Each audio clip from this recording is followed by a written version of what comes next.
Bienvenue sur cette vidéo tuto pour débutants. Je vais importer différents éléments, une vidéo, une photo, une musique. On va créer une piste de montage. On va trier tous ces éléments. On va rajouter quelques petits effets dessus, changer peut-être un peu la colorimétrie, tweaker un peu l'audio, rajouter un peu de texte par-dessus et en faire un export vidéo où vous aurez un résultat fini. Donc, j'ai pris 3 éléments qui sont gratuits et tout à fait légaux. Donc, pour l'image, je suis allé sur Unsplash. Pour la vidéo, je suis allé sur Pexel. Et pour la musique, je suis allé sur freestockmusic.com. Donc, on prend les éléments et on les importe en glisser-déposer comme ceci. Je suis dans l'onglet bien assemblage. Donc première chose que vous pouvez faire, c'est déjà renommer vos éléments. C'est très con et ici ça n'a pas vraiment d'utilité, mais si maintenant vous avez 50 éléments, pour pouvoir les distinguer, c'est absolument nécessaire de savoir qui est quoi. D'ailleurs, il est tout à fait possible d'avoir un mode avec des miniatures. Vous voyez la différence, c'est que là tout de suite on voit à peu près ce à quoi on a affaire. Vous pouvez évidemment, quand vous avez énormément de fichiers, les regrouper par catégorie, par type de fichier. Par exemple, si j'ai plusieurs fichiers musicaux, je peux appeler ça musique et je fais un glisser-déposer dans ce dossier. Ça sera tout de suite un peu plus ordonné. Donc celui-ci, on va le couper et revenir en haut et le coller. Donc ça utilise à peu près les mêmes éléments que dans le gestionnaire de fichiers Windows. Voilà. Une fois que c'est fait, on va créer une piste de montage. Donc en réalité, ça s'appelle séquence. Vous nommez votre séquence comme vous le souhaitez, je vais laisser par défaut. Et pour le moment, on ne va rien toucher à ce qui se trouve ici. On fait valider. Pourquoi je n'ai pas choisi la résolution, le nombre d'images par seconde, le ratio pixel? Simplement parce que Premiere Pro, pour les débutants évidemment, intègre une option formidable. Vous prenez votre vidéo sur laquelle vous voulez que votre piste de montage se calque. Eh bien, on va prendre ça, comme ceci, et il va nous poser la question. Cet élément ne correspond pas au réglage de la séquence. Modifiez la séquence pour pouvoir correspondre au réglage de l'élément. En gros, la séquence va analyser votre vidéo, va déterminer par exemple que c'est du 1080p et va régler la séquence en fonction du premier élément que vous allez importer.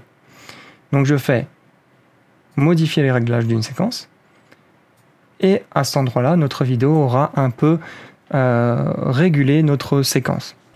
Qu'est-ce qui se passe si ce n'est pas le cas? Je reviens en arrière. Et là, notre vidéo revient un peu à ce qu'on avait par défaut. Je refais un glisser-déposer. Et cette fois-ci, je dis non, tu me conserves les réglages. Eh bien, ce que vous voyez, c'est que notre vidéo n'est pas du tout en accord avec la piste de montage. Et ça nous pose un problème. Je reviens en arrière. Hop là. Je redépose. Et je fais modifier. Hop. Donc, maintenant, ma vidéo correspond parfaitement au cadre, on va dire. Donc, une fois que tout ceci est fait, que je suis content, je souhaite maintenant travailler un peu plus minutieusement sur le montage. Donc là, vous constatez que votre piste de montage, elle est 2 fois, peut-être pas 2 fois, mais 1,5 fois plus petite que au niveau du montage. Vous voyez que là, ça prend un peu plus de place. En gros, cet élément va vous donner tout l'espace nécessaire pour pouvoir vous concentrer sur l'étape du montage. Donc ça veut dire qu'on place les éléments, on les coupe, on fait les enchaînements proprement. Donc moi je n'ai qu'une seule vidéo, j'ai une image, mais par exemple je souhaite faire une suite entre une vidéo et une image. C'est complètement stupide, ça n'a pas vraiment d'intérêt, mais c'est tout à fait possible. Et là, si on regarde la petite miniature de ma photo versus ma séquence, on rend compte qu'il y a un petit souci. Bien, ma photo, elle n'est pas du tout cadrée. Et c'est un petit problème. Eh bien, on va découvrir un autre élément très très important de Premiere Pro, c'est le panel des options d'effets. Et ça, c'est un truc tout à fait incontournable. Lorsque vous allez placer votre curseur au bon endroit, donc là, on voit que mon image n'est pas du tout cadrée, que même si on souhaite la cadrer, il y aura un souci à un moment donné, puisqu'elle est verticale et notre piste de montage, elle est horizontale au niveau des ratios images. Mais on peut quand même un petit peu peut-être réajuster. On se dit, moi, ce que je souhaite voir, c'est le pot de fleurs. Imaginons que l'ordi ne m'intéresse pas, c'est juste le pot de fleurs qui m'intéresse. Donc, je vais jouer par exemple sur le positionnement. Voilà. Je peux évidemment décaler gauche-droite, et lorsqu'on arrive aux limites de l'image, ce qui va se passer, c'est qu'on va se retrouver avec un élément noir ou transparent. Si maintenant j'ai fait une erreur de manipulation, je me dis « oups », eh bien, on clique ici et ça va remettre les paramètres par défaut. On peut évidemment jouer sur l'échelle. Voilà, imaginons que je souhaite avoir l'image en entier et que les bords noirs, ça ne me dérange pas du tout. Voilà. On peut jouer sur la rotation. Le point d'ancrage, alors c'est un élément assez difficile à comprendre. C'est en réalité ce petit cercle bleu avec une croix, une visière au centre.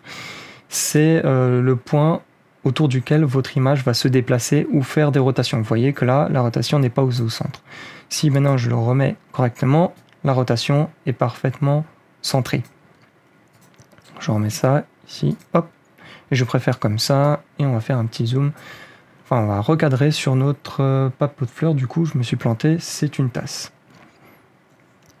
Voilà, donc on a aussi l'opacité, quelque chose de très facile à comprendre. Et basiquement, ce sont, alors je vais enlever ça, les éléments les plus importants à comprendre. C'est ce que vous aurez sur absolument tous les médias. C'est valable aussi pour la vidéo. Donc je peux lui appliquer une échelle, vous voyez, faire un petit zoom. Je peux la positionner, je peux lui appliquer une rotation.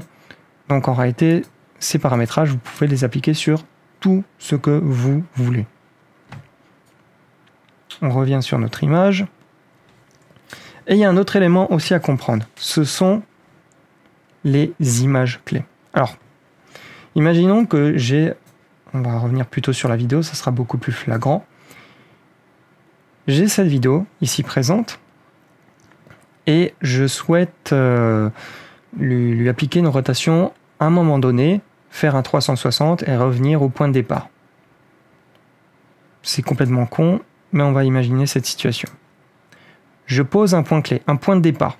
Point de départ, 0%. Enfin, 0 degré. J'arrive à cet endroit et je veux que, on va dire, ça fasse une rotation à 25 degrés. Et je pousse un peu plus loin et je veux qu'il revienne au point de départ. Donc je remets 0 degré. Voyez ce qui se passe. En gros, Adobe Premiere Pro va calculer les différences entre vos deux points, le point maximum, le point minimum, et en fait il va faire la courbe entre les deux points. D'ailleurs, si vous voulez naviguer entre les points, vous avez ces petites flèches. Pour en supprimer un ou en rajouter un, c'est toujours ce même bouton. Voilà, on va remettre 0 à cet endroit-là. Ça, c'est l'étape facile des images clés. L'étape un peu plus complexe, c'est qu'en fait, on peut ajuster les courbes. C'est-à-dire que on voit que là, la rotation est uniforme. Ça va à la même vitesse. Mais par exemple, on souhaite qu'au départ, ça soit très très peu accéléré et que ça s'accélère au fur et à mesure. Donc là, c'est toujours un peu cryptique cet outil, mais ça nous permet de faire des trucs assez stylés. Voilà, hop là. Ce qui va se passer, c'est qu'on aura une transition douce. Vous voyez que ça s'accélère vers la fin, enfin vers le milieu, et puis ça se ralentit de nouveau. Donc ça c'est pareil, c'est un outil assez intéressant quand on veut faire des trucs un peu plus poussés, un peu comme un artisan à la main.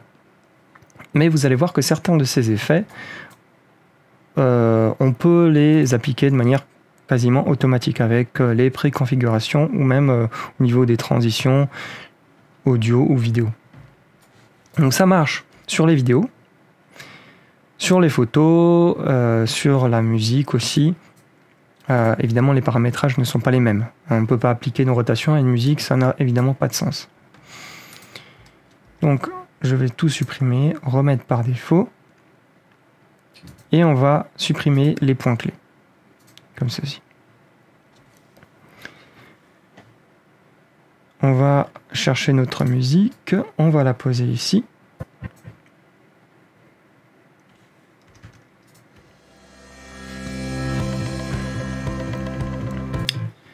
Et on va se dire, c'est bien, c'est génial. Problème, c'est que vous voyez que ma musique, elle déborde énormément et je voudrais qu'elle s'arrête pile au moment où la photo se termine. Donc vous pouvez déjà apprendre à zoomer et dézoomer avec cet outil. Vous cliquez sur le bouton et vous glissez à droite ou à gauche pour zoomer et dézoomer. Et quand vous cliquez au milieu, ça vous permet de vous déplacer. Ici, nous avons différents outils qui nous permettent de travailler sur la piste de montage ici. Celui que j'utilise le plus et que je vais pouvoir vous expliquer un peu plus en détail, c'est l'outil Cutter qui vous permet de découper. L'outil Cutter, en fait, il s'active avec la touche C de votre clavier et l'outil sélection qui vous permet simplement de déplacer sur les différentes pistes à gauche ou à droite. C'est l'outil comme il appelle, sélection ou R. Donc, c'est pour ça que vous voyez que ça change, l'outil, ma souris change d'aspect sans que je clique dessus. C'est parce que j'ai assimilé les touches de raccourci, ça vous permet d'aller plus vite. Mais dans un premier temps, il est tout à fait normal d'utiliser l'interface visuelle. Donc, j'ai pu couper ma piste audio. C'est bien, c'est cool. Imaginons que maintenant je me dis, oups, il faut que j'augmente le temps d'apparition de mon image. Bien, avec cet outil-là, rouge avec une flèche, ça vous permet de rallonger n'importe quel élément. Attention, pas dans n'importe quelle condition. Donc je peux allonger, vous voyez, aussi la piste audio. Mais par contre, ce qui va se passer, c'est que ma piste vidéo, il me dit « Non, je ne peux pas te la rallonger. » Pourquoi ? Parce qu'il ne peut pas créer du contenu vidéo en provenance de nulle part.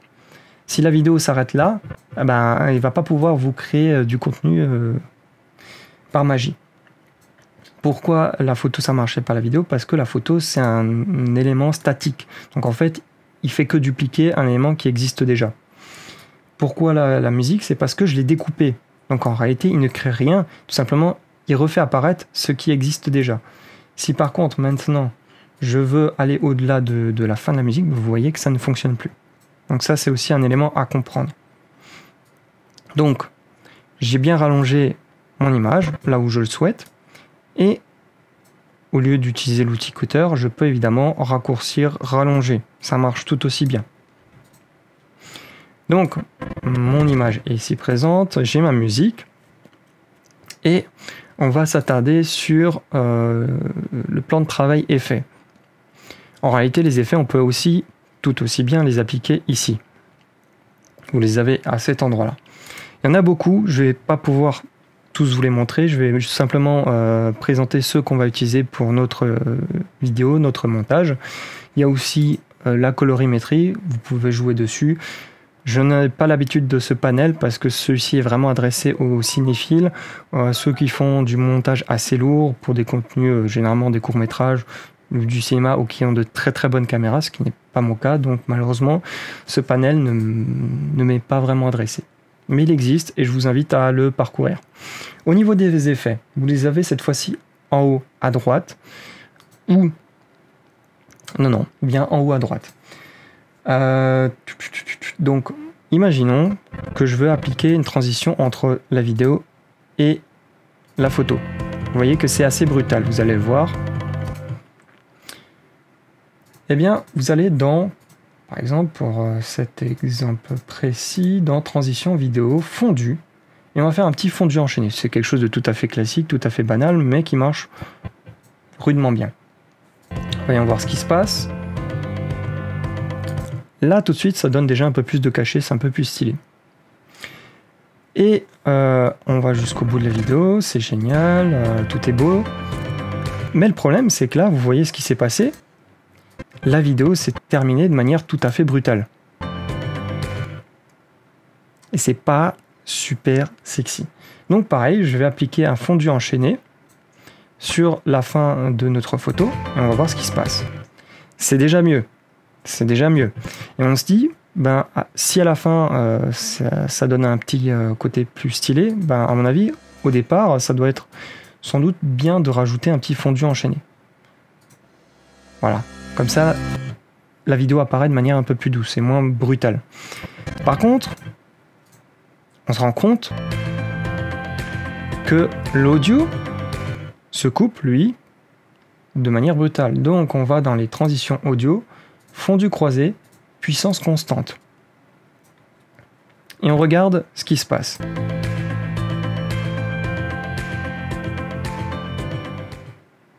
C'est déjà mieux.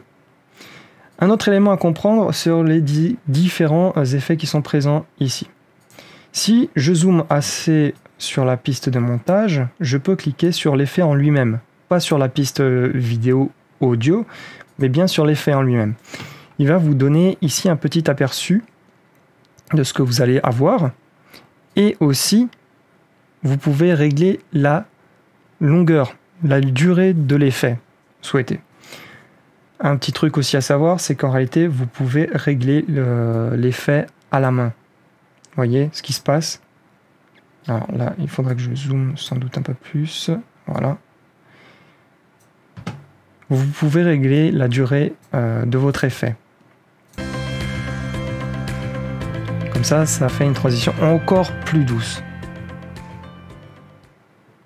Et donc vous voyez qu'à cet endroit, la durée a été aussi modifiée. Là, c'est un peu plus mathématique, vous pouvez régler à l'image près, alors qu'ici, c'est un peu plus organique, vous le faites au feeling. Au niveau des effets vidéo, je ne sais pas ce que je pourrais rajouter. Je réfléchis. Tiens, l'effet miroir. Bien, en réalité, j'ai confondu avec un autre effet que j'utilise assez souvent. C'est l'effet miroir horizontal ou vertical. On va utiliser plutôt celui-ci. C'est pour vous illustrer ce qui se passe. Donc, vous allez de nouveau dans le panel options d'effets. Vous avez les différents paramétrages qu'on a déjà abordés. Et ce qui est rajouté ici, alors celui-ci, du coup, on va le supprimer. On a un petite section qui est réservée à votre effet avec les différents paramétrages en fonction de ce qui vous est proposé, évidemment. Là, vous voyez qu'il n'y a rien. Si je prends un effet complètement aléatoire, effet vidéo, je prends des formations, je mets par exemple décalage, vous allez voir, hop, celui-ci est présent à cet endroit et il y a des paramétrages qui sont liés effectivement à l'effet. Il est tout à fait possible de les désactiver et les activer avec ce bouton, ce qui vous permet de regarder, de comparer, de vous dire « Ah, ça marche bien sans » ou « Ça marche mieux avec », par exemple, de voir le avant-après. Avec un simple bouton supre, en ayant sélectionné la barre, ça supprime complètement l'effet. On regarde ce qui se passe. Il est actif, il est désactivé, il est actif, il est désactivé. Voilà. Donc, ici à cet endroit-là, j'ai ma musique, j'ai ma vidéo, j'ai mes transitions, j'ai mon petit effet visuel qui n'est pas ouf. Et on va peut-être travailler sur l'audio aussi. Dans l'espace de travail audio, on peut travailler, comme vous le voyez, avec les pistes directement. Ça donne l'impression d'avoir une table de mixage audio, tout ce qui est plus classique et tout ce qui est plus physique. Donc si maintenant je fais jouer ma piste, je peux agir directement dessus en me disant voilà, là je place, là le son est à un débit correct. Donc vous avez les différentes pistes audio, donc piste 1, piste 2, piste 3 qui sont présentes ici. C'est pour ça que la piste 2 ici et 3 est vide parce qu'il n'y a rien sur ma piste de montage. Ça c'est le master, donc ça c'est en fait c'est le volume global. Donc en gros c'est la piste 1 plus la piste 2 plus la piste 3 égale ce mixage-là. Mais vous pouvez agir individuellement sur les 3 pistes. Et à cet endroit ici, vous avez la possibilité d'agir plutôt sur les effets audio. Et vous en avez aussi beaucoup. Donc là, c'est à vous d'aller les explorer et de les tester en fonction de vos besoins. Et nous avons la dernière section de travail qui est image. Celle-ci va vous donner un point particulier pour travailler sur par exemple les outros, les intros, le texte et de manière générale tout ce qui est textuel et image. Donc c'est pour ça que ça s'appelle image. Tout à fait logique. Hein. Donc, ici, par exemple, je vais rajouter un texte et on va dire ça, on va mettre PC portable bleu. Voilà, je peux agir sur la police de caractère. On va prendre plutôt... D'accord, je suis tout à la fin. On va prendre du Balou. Voilà, la police officielle de la chaîne.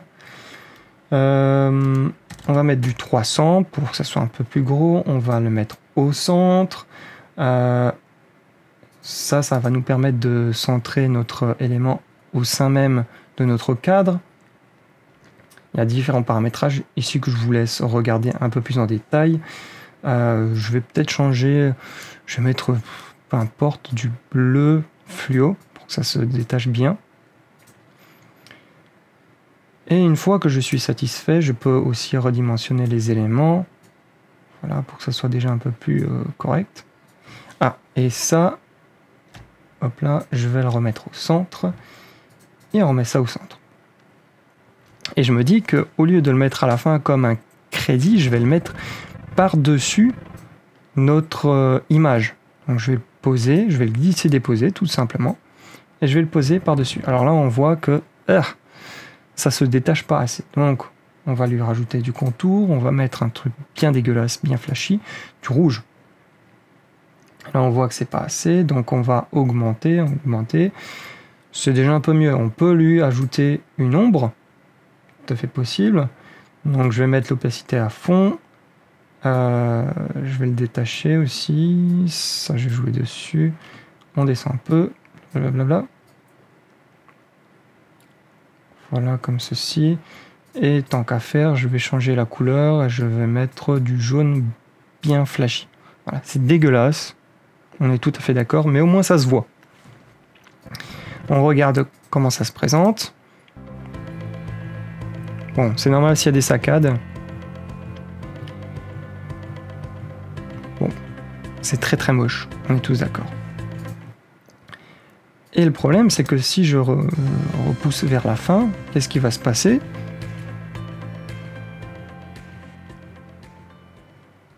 C'est que notre texte, lui, va disparaître de manière brutale. Donc, on peut revenir dans l'onglet Effets ou tout simplement rester ici, aller à cet endroit, et tous les onglets et tous les panneaux qu'on a dans chacun des éléments, la plupart du temps, se retrouvent dans les autres plans de travail. Ça, c'est un truc à comprendre aussi. Donc, je ne vais pas dans effet vidéo, mais dans transition vidéo. Je vais lui chercher le même fondu. Hop là. Et celui-ci sera beaucoup plus court. Voilà. On va dire que c'est un effet stylé, que c'est tout à fait voulu ce qu'on fait. Donc, le voilà. On a la possibilité d'utiliser les modèles qui sont fournis par Adobe. Donc, plutôt ça. Voilà.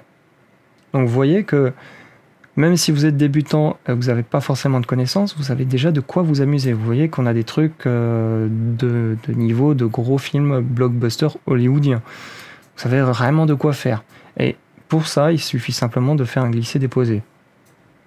Voilà, il va vous calculer le truc, votre élément. Et vous dites, bon, c'est bien joli votre truc en direct, machin, bidule muche, là, mais moi, ce que j'aimerais, c'est par exemple changer la couleur parce que je veux pas du bleu. Donc, vous venez à cet endroit-là, vous dites, hop, je veux pas ça, je veux... Alors, eux, ils ont foutu un truc un peu particulier.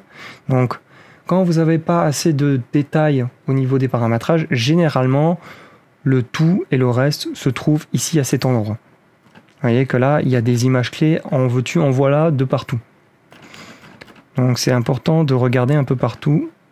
Voilà, donc par contre, ah voilà.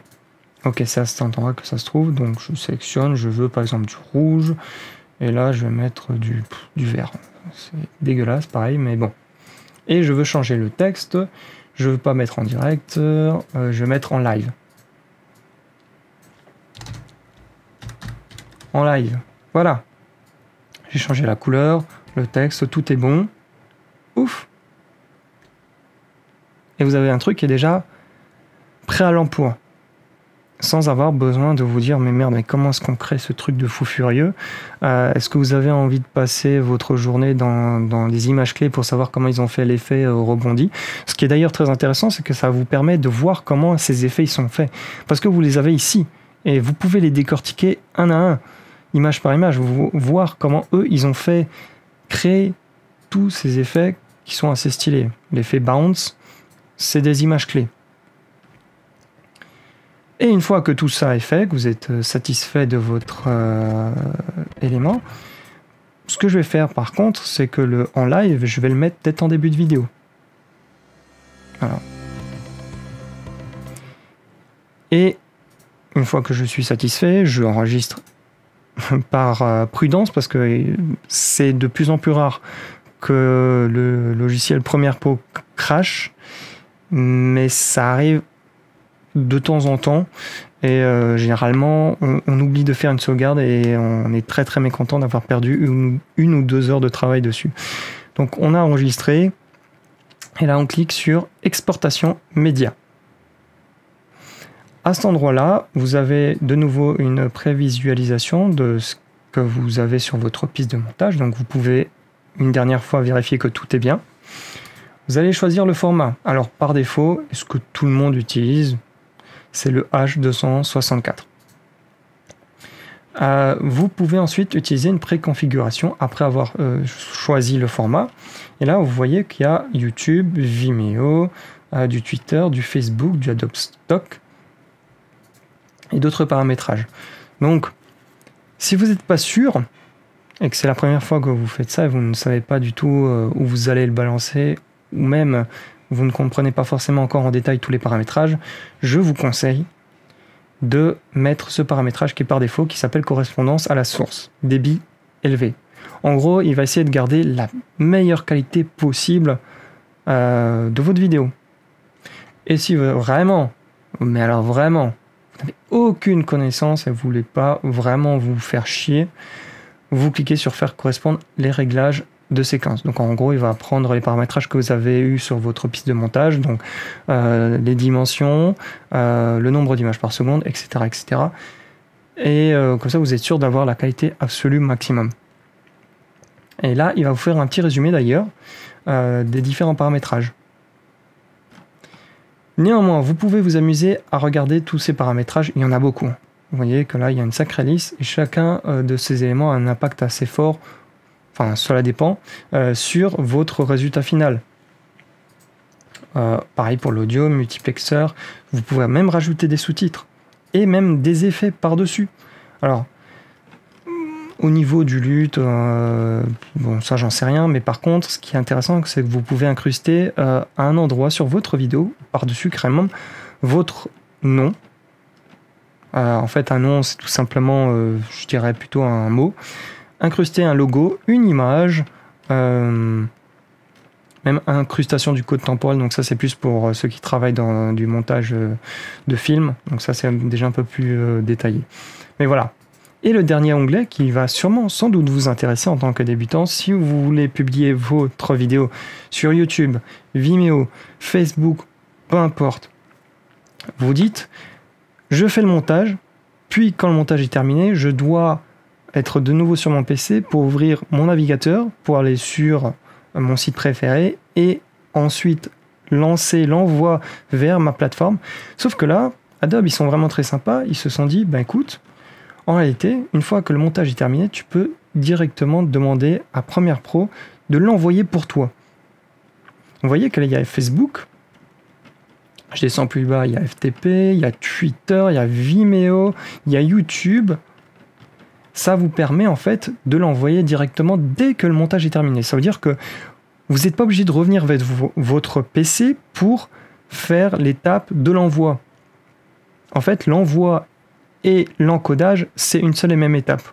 Et donc ça vous fait gagner un temps de fou. Vous n'êtes pas obligé d'être derrière le PC pour vérifier qu'il a fini le montage. Voilà, une fois que vous êtes satisfait des différents paramètres, vous cliquez sur exporter. Alors, j'ai oublié de le dire, mais vous nommez le nom de fichier, plus vous choisissez l'emplacement. Donc moi, je vais cliquer sur exporter. Donc ça devrait être assez rapide, mais vu que j'enregistre, ça prend généralement un peu plus de temps.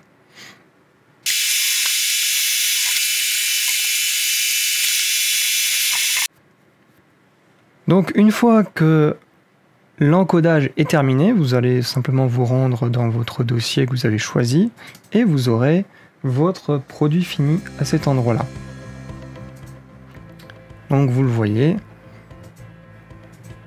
on a notre résultat tel qu'on l'avait pu voir sur notre piste de montage. Rien de différent. Et on va voir la petite transition finale en fondu. Voilà pour ce tuto. J'espère au moins avoir abordé les bases. Le but ici n'était pas de vous proposer un tuto pour des professionnels qui savent déjà la moitié du logiciel, mais simplement pour vous donner des bonnes bases et à vous d'expérimenter, de tester, d'aller plus loin, de pousser vos limites et de pousser surtout les limites de Premiere Pro et de tester des trucs avec, et c'est comme ça que vous allez progresser et gagner en niveau. N'hésitez pas à laisser un pouce bleu ou un pouce rouge, à vous abonner, et dans une autre vidéo, je vais aborder Media Encoder qui permet de faire de l'encodage mais de manière un peu plus pro. À plus.